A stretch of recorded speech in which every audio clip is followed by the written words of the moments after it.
நினைக்கிறாங்க. அதாவது நம்ம நாடு வந்து இன்னைக்கு 76வது குடியரசு தினம். இதுல என்ன ரொம்ப சிறப்பான ஒரு விஷயம்னா, நம்முடைய முன்னோர்கள் நமக்கு கொடுத்த இந்திய அரசியலமைப்பு சட்டத்துல நமக்கு வழங்கிய மக்கள் ஆட்சி, அதுதான் ரொம்ப ரொம்ப முக்கியம். அந்த இந்திய அரசியலமைப்பு சட்டத்தின் கீழே தான் நம்ம எல்லாருமே இருக்கிறோம். ஸோ அந்த வகையில நம்முடைய முன்னோர்கள் வந்து நமக்கு ரொம்ப அருமையா நமக்கு முழு சுதந்திரத்தை கொடுத்துருக்குறாங்க. ஸோ அந்த வகையில இன்னைக்கு இந்த ஸ்கூல்ல நாங்க கூட பங்கெடுக்கிற ஒரு பெரிய ஒரு இதை நாங்கள் எப்படி சொல்றதுன்னு எங்களுக்கு தெரியல. ரொம்ப சிறப்பா எனக்கு ரொம்ப ஒரு பொறாமையா ஒரு விஷயம் நடந்துச்சு. அதுக்கு காரணம் என்னன்னா, அதுக்கு முன்னாடி இது நம்ம ஊரு, நம்ம பள்ளி, நம்ம பெருமை. நம்ம ஊரு, நம்ம பள்ளி, நமக்கு தானே பெருமை. யாரோ ஒருத்தருக்கு பெருமைலாம் இல்லை, நமக்கு தான் பெருமை.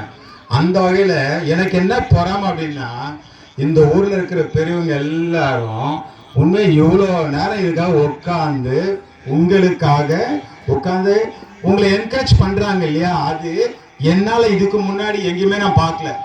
நாங்க பல வேலைகளை செய்யறோம். இந்த மாதிரி ஒரு அர்ப்பணிப்போட உங்களுடைய இந்த நல்ல நாள்ல நீங்க இப்படி முக்கியத்துவம் கொடுத்து இந்த குழந்தைங்களுக்காக நீங்க இவ்வளவு நேரம் இருக்கிறது நான் எங்கேயுமே பார்க்கல. அதனாலதான் எனக்கு பொறாமையா இருக்குன்னு சொன்னேன். இது தொடரணும் அப்படின்னு நினைக்கிறேன். நான் தொடர்ந்து பொறாமைப்படணும். நீங்க தொடர்ந்து உங்க பங்கேற்பு உங்க குழந்தைங்களுக்கு இருக்கணும். இதுல முக்கியமா ஒரு விஷயம் என்னன்னா, இந்த குழந்தைய, இந்த தேசத்தையும் இந்த வளத்தையும் நம்முடைய முன்னோர்கள் நம்ம கிட்ட கொடுத்தாங்க. இப்ப நம்ம இவங்க கிட்ட கொடுக்க போறோம் இல்லையா? அதுக்கு தான் நம்ம எல்லாருமே இருக்கிறோம். இவங்க வந்து இந்த வளத்தையும் தேசத்தையும் நம்ம இவங்க கிட்ட கொடுக்கும் போது இவங்க தான் இதை காப்பாற்ற போறாங்க, வருங்கால தூண்களா இருக்க போறாங்க, நிர்வகிக்க போறாங்க. அதுக்கு சென்னையில இருந்து நாங்க என்ன பண்ணிருக்கிறோம்னா, உங்களோட இணைந்து கொள்ளதான் நாங்க வந்திருக்கிறோம். சோ இன்னைக்கு நீங்க எல்லாரும் அதே போல ஒவ்வொரு முறையும் நீங்க எல்லாருமே ஒவ்வொரு வருஷமும் உங்க ஊர் பெரியவங்க எல்லாரும் சேர்ந்து ஒரு நிதியை இந்த ஸ்கூலுக்குன்னு திரட்டுங்க. நீங்க நிறைய வேலை செய்வீங்க, எனக்கு தெரியும். போய் பார்க்கலாம், அங்க ஒரு வேலை நடந்துட்டே இருக்குது. அப்போ இதெல்லாம் பொதுவா நீங்க நிறைய சிறப்பா எல்லாரும் சேர்ந்து நல்லா பண்றீங்கன்னு புரிஞ்சிருச்சு. அதே போல இது நம்ம ஊரு, நம்ம பள்ளி, நமக்கு பெருமை. அந்த வகையில நீங்க எல்லாரும் ஒரு நிதியை திரட்டுங்க, எங்களையும் தொடர்பு கொள்ளுங்க. உங்களோட சேர்ந்து நான் எங்களுடைய பங்கேற்பும் இருக்கும். இந்த பள்ளியோட வளர்ச்சிக்கான பணிகளை செய்யலாம். குறிப்பா இந்த குழந்தைங்களுடைய கல்விக்கு நம்ம உதவி செய்யலாம். அது என்ன மாதிரி உதவிங்கிறத உங்களோட சேர்ந்து நம்ம பண்ணுவோம். ஸோ இந்த அதுக்கு உங்களுடைய ஒத்துழைப்பு அவசியம். நாங்களும் அர்ப்பணிக்க தயாரா இருக்கிறோம். முக்கியமா இந்த நிகழ்ச்சியில, இந்த சிறப்பான ஒரு நிகழ்ச்சியில எங்கேயோ இருக்கிற எங்களை ஒருங்கிணைத்த திரு செந்தில்நாதன் அவர்களுக்கு எல்லாரும் ஒரு கைத்தட்டி, எங்க சார்பில் நீங்களும் கைத்தட்டி கொடுங்க பார்ப்போம். உங்களுக்காக தான் ஒரு நாள் திடீர்னு இதே டைம் தான் நினைக்கிறேன், ஒரு 9-10 மணி இருக்கும், ஒரு ஃபோன் கால் எனக்கு தான் வருது. அவருக்கு நீங்க என்ன பண்றீங்கன்னாரு. நாங்க அந்த சமயத்துல நான் ஓசூர்ல இருந்தேன், கிருஷ்ணகிரி டிஸ்ட்ரிக்ட்ல ஒரு வேலையா இந்த மாவட்டத்தில் தான் இருந்தோம். ஒரு வேலையை செஞ்சுட்டு இருக்கும்போது ஃபோன் வந்த உடனே உடனே டக்குன்னு அவர் என்ன எதிர்பார்த்தாருன்னா, சார் எங்க ஸ்கூலுக்கு எதனா பண்ணுவீங்களான்னாரு.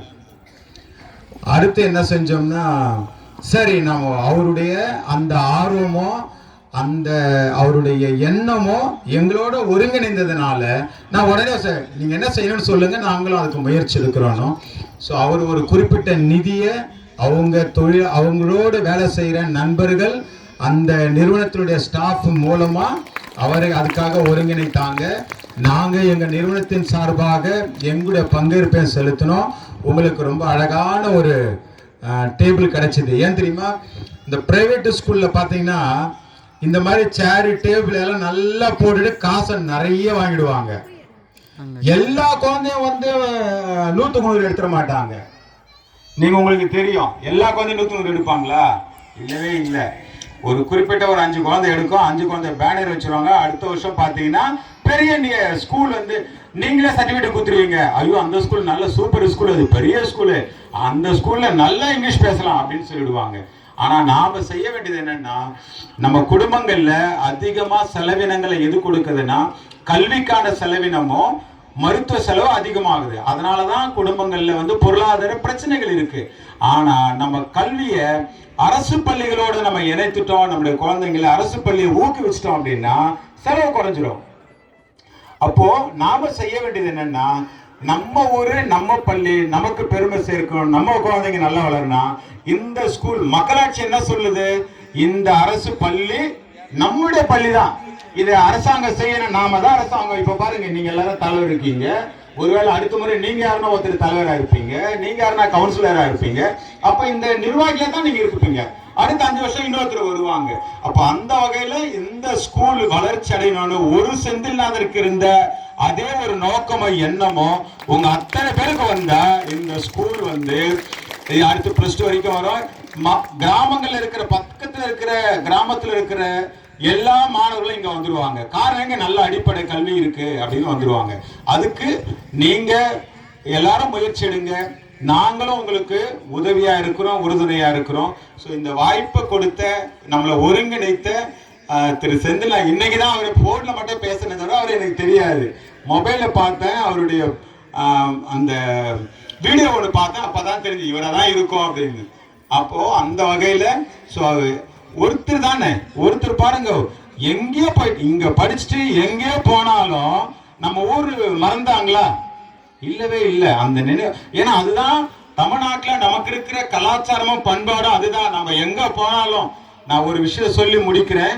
இங்க இருந்து ஆஸ்திரேலியாவுக்கு போயிருக்கிறாங்க. அங்க போய் ஆஸ்திரேலிய தமிழர் சங்கம்னு ஒன்று ஆரம்பிக்கிறாங்க. ஆரம்பிச்சு அது ரொம்ப சிறப்புன்னா, ஆஸ்திரேலிய தமிழ் சங்கம் ஆஸ்திரேலியா ஒரு டீ கடை நடத்துறாங்க. அந்த டீ கடையில வர அந்த வருமானத்தை எங்க நிறுவனத்துக்கு குழந்தைங்க படிக்கிறதுக்காக அங்க இருந்து நிதி கொடுக்குறாங்க. அவங்க எல்லாரும் சேர்ந்து அந்த ஆஸ்திரேலிய தமிழ் சங்கம் என்ன செய்யறாங்கன்னா, கடந்த வருடம் ஒரு தொகையை கொடுத்தாங்க. இந்த வருஷம் 5 லட்சம் கொடுத்தாங்க. 50 குழந்தைங்க, ஒரு குழந்தை வந்து, அதாவது ஒரு +2 பாஸ் பண்ணிட்டு டிகிரிக்காக இந்த வருஷம் முதல் வருஷம் சேரும் பொழுது முதல் வருஷம் 10,000 ரூபாய், 3 வருஷம் தொடர்ந்து, அல்லது 5 வருஷம்னா கூட 5 வருஷம் தொடர்ந்து 10,000 அந்த குழந்தைக்கு போய் சேரும். அதை ஆஸ்திரேலிய தமிழர்கள் சங்கம் தான் அதை வழங்குறாங்க. அந்த மாதிரி அவங்க 50 குழந்தைக்கு சப்போர்ட் பண்றாங்க. இது இது என்னன்னா, நம்முடைய பண்பாடு அதுதான், நம்முடைய கலாச்சாரம் அதுதான் நம்மளை ஒருங்கிணைக்குது. அங்க ஜாதி மதம் எதுவுமே கிடையாது. ஒன்னே ஒண்ணு, தமிழர்ன்ற பேர்ல அவங்க ஒன்னா சேர்ந்தாங்க. அதை நன்கொடையா இங்க அனுப்புறாங்க. இங்க உள்ள குழந்தைங்க படிக்கிறதுக்கு உதவி செய்யறாங்க.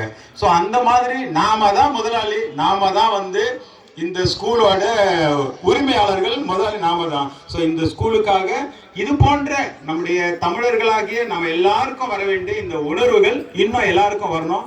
அது ஏதோ ஒரு வகையில இருக்கோ தான் நீங்க எல்லாரும் இவ்வளவு நேரம் ஒருங்கிணைக்க, நீங்க எங்களையும் ஊக்குவிச்சிங்க. நாங்க இன்னும் இந்த மாவட்டத்துல வேறு சில பகுதிகளையும் வேறு சில பள்ளிகளையும் சேர்ந்து பயணிக்க விரும்புகிறோம். குறிப்பா இந்த ஸ்கூலுக்கு தொடர்ந்து உதவிகள் கிடைக்குன்னா செந்தில்நாதன் தான் டோனர். அதனால அவரு மூலமா நடக்கிறதுக்காக நாம நிறைய முயற்சி எடுப்போம். நீங்க தொடர்ந்து ஒத்துழைப்பு கொடுங்க. ஸோ இந்த வாய்ப்பை கொடுத்த உங்க எல்லாருக்கும் நன்றி தெரிவிச்சுக்கிறோம். இறுதியா இந்த டீச்சருங்க இருக்காங்க இல்லையா, கொஞ்சம் வாங்கம்மா, கொஞ்சம் இந்த ஸ்கூல் டீச்சருங்க